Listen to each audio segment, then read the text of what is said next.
Any sufficiently advanced technology is indistinguishable from magic.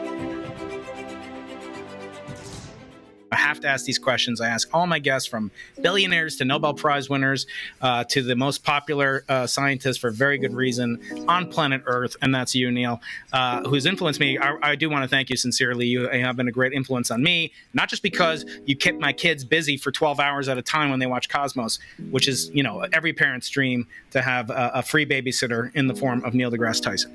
The first question I ask actually is not too dissimilar to what Alfred Nobel did. So he gave the prize to those who stimulated the best discovery in all of physics or chemistry, et cetera. But he said it had to be for the benefit of mankind. And in that way, he constructed his will in what we in Judaism call a zava'ah, or an ethical will. I want to ask you, what bit of wisdom, not your monetary, kind of wealth, that's for you to decide and whatever, but what gifts do you want to bestow upon your ideological heirs, of which I count myself as one? Oh, well, what you're asking for, I think, is what bits of wisdom have I gleaned in my life that could be shared with others that could benefit them? And I think that's what you just said. And I would say that any day that goes by where I don't learn something is a wasted day.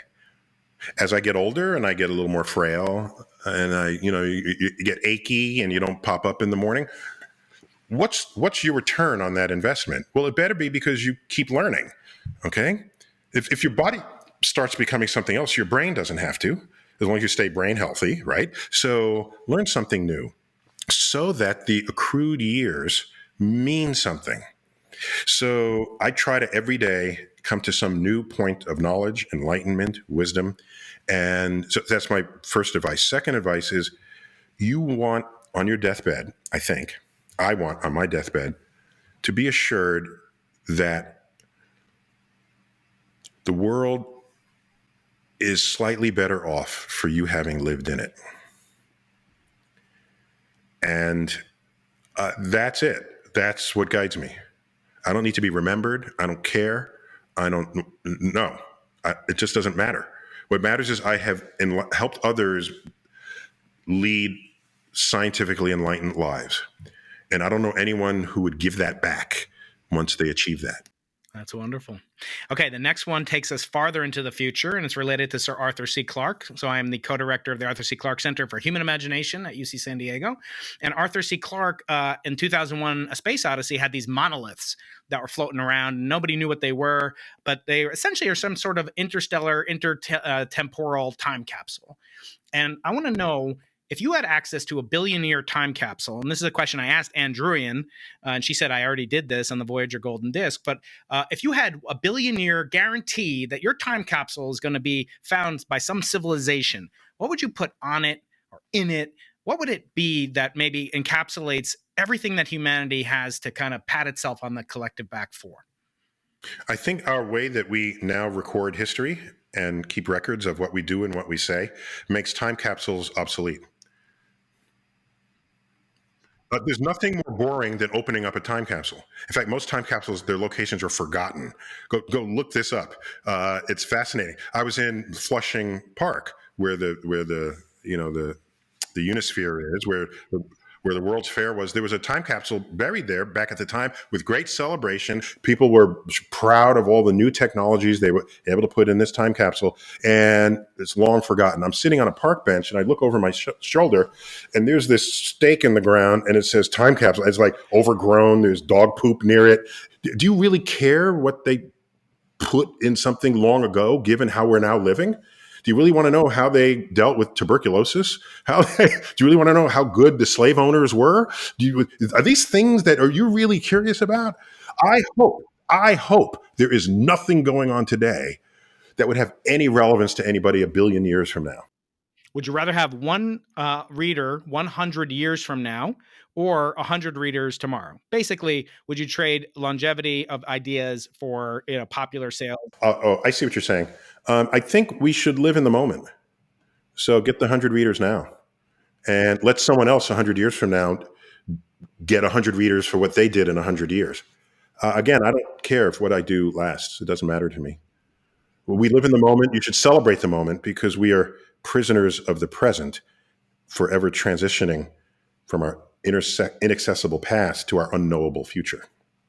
Wow. If Judaism allowed tattoos, I'm going to put that on my body somewhere, Neil. Okay, last question, Neil, for you is also Arthur C. Clarke's second law, which says his first law is any sufficiently advanced technology is indistinguishable from magic.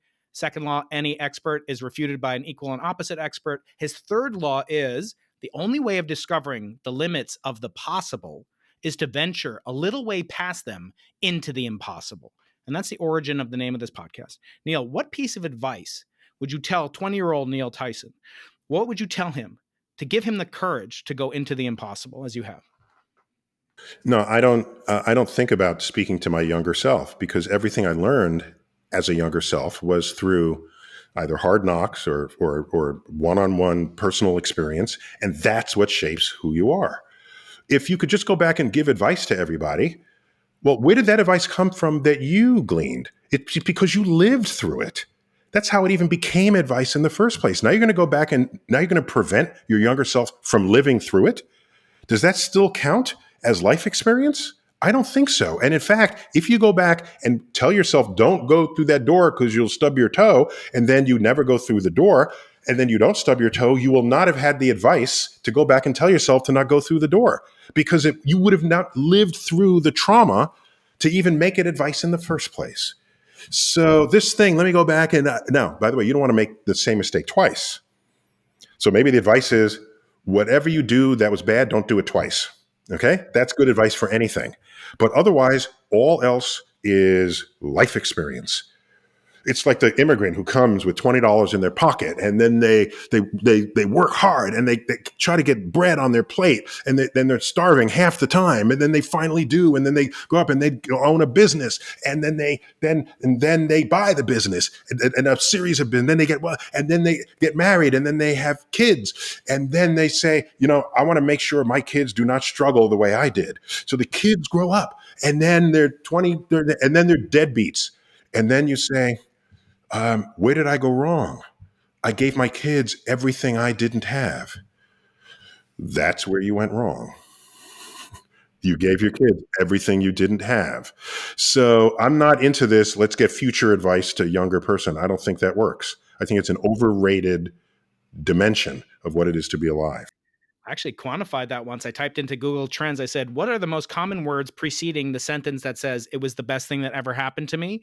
And it's always I failed, or I got fired, or something that seemed awful in the moment and it turned out to be the best thing that ever happened to me. Well, Neil, one of the best things that's ever happened to me is having this conversation. It's been such a pleasure to me. I'm a Bronx boy from my second generation Bronx boy.